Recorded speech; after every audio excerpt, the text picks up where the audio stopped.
So let's add a vignette effect to this photo here. So I'm gonna do it like this, and you can do it many other ways, but I'm gonna do it like this. Create a new layer, fill it with 50% gray, go up to filter, distort and lens correction. Just gonna make this window smaller so you can see it, something like that. So let's see here, we have a uniformly gray background, and we're gonna pull down the amount of the vignette right here. If you distracted by the grid that appears, just click down here, show grid, and it's gone. So I'm gonna explain in a while why we'll do it the gray way. So okay. So now we have the different blend modes over here, and basically what between these two lines, overlay, soft light, hard light, that hard mix, we can see that when the image is gray, it has no effect on the actual image. That's the way these blend modes work. Neutral gray, 50% gray, no effect. And what is not neutral gray, that is the effect. So we have the overlay. We can also change the hard light. You can see the vignette starts to appear. You're gonna have to experiment with this. It's all about setting yourself up for happy accidents. You have to okay, so I have the vignette. What happens if I go to difference? Well, that looks kind of weird and strange, but well, you tried it. You can even go down to opacity. So we have a neutral gray on the face, and that kind of lightens up the shadows and makes the contrast higher. That's an effect you can try on something else, but it's all about setting yourself up for happy accidents like that, I think. So we're gonna go with let's go with hard light. Change the opacity a bit. Zoom out. Go to white, black, gray. Check different background colors regularly, so you don't get blinded by just the gray neutral, because your picture might be shown in different circumstances, not just gray. It's a very good tip that I have found out by trial and error, so you don't have to make that mistake over and over again. So anyways, we have the vignette ready now.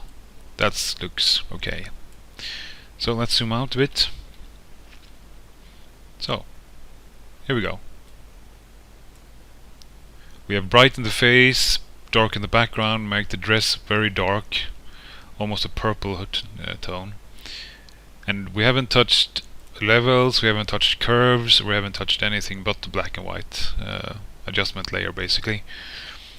And let's just do the lips as well, just for fun. So let's go to the top, go to new adjustment layer. I'm gonna do this a little bit different so we can see the different ways you can do this. Hue and saturation, you see we end up with a white layer mask. You can select that, go invert, Control I as in Ivor, the impaler or whatever. So brush tool, make sure you have white selected at the start.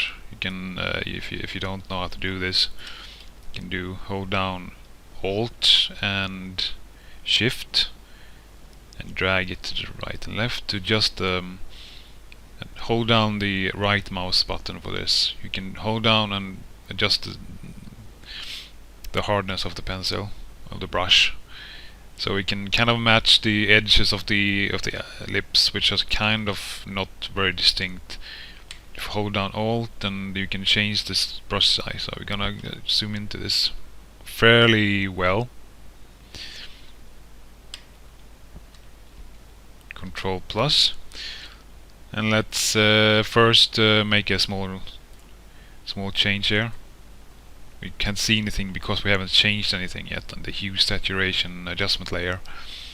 Let's just make something dramatic so we can see what we're doing with the brush. So, with your finger on the X button on your keyboard, you can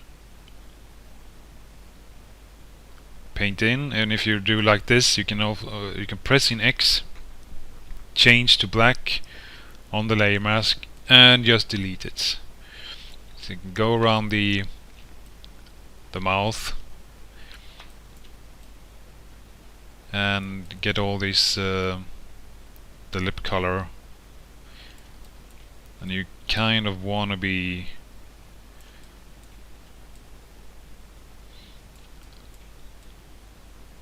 kind of picky with this. A good rule of thumb is the more dramatic the change, the more important is that you get this right.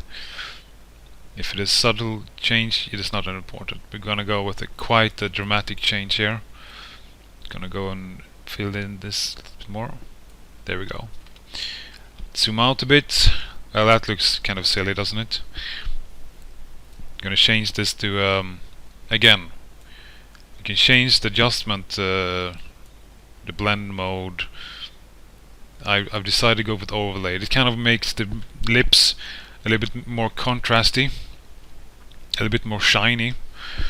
So we can adjust the hue and go for I decided to go for a nice purpley color here to go with the dress and the background. So we can tune down the saturation a bit and the lightness, fine tune the hue a bit.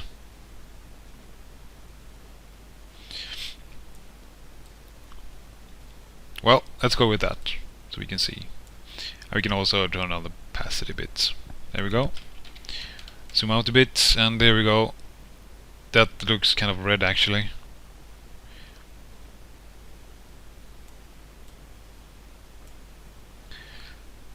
Well, fine tune. You have to zoom in and out like this, because if you work in any one zoom, you get blinded.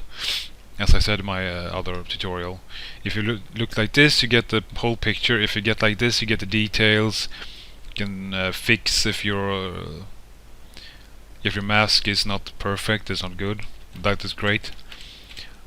And there we have it. Can group all these layers together. Hold down Shift, select the first layer, select the bottom layer, press Ctrl G to group it up.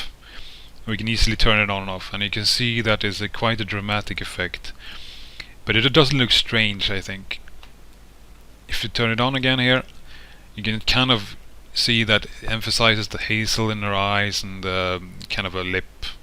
When I look at like this again, it kind of looks very dramatic. I'm going to turn on the opacity on the lips a bit here. There we go. So, I hope you learned something today, and if you have any questions, please comment and subscribe if you like this kind of tutorials. I'm going to go through the basics and of Photoshop, and this is kind of an intermediate lesson. But main points: setting yourself up for happy accidents, experiment, black and white layers, adjustment layers on the luminosity blend mode makes for interesting results, not just faces but landscapes, and just try it on whatever photo and see what you can do. And I hope you like this, and thanks for watching, and I'll see you later.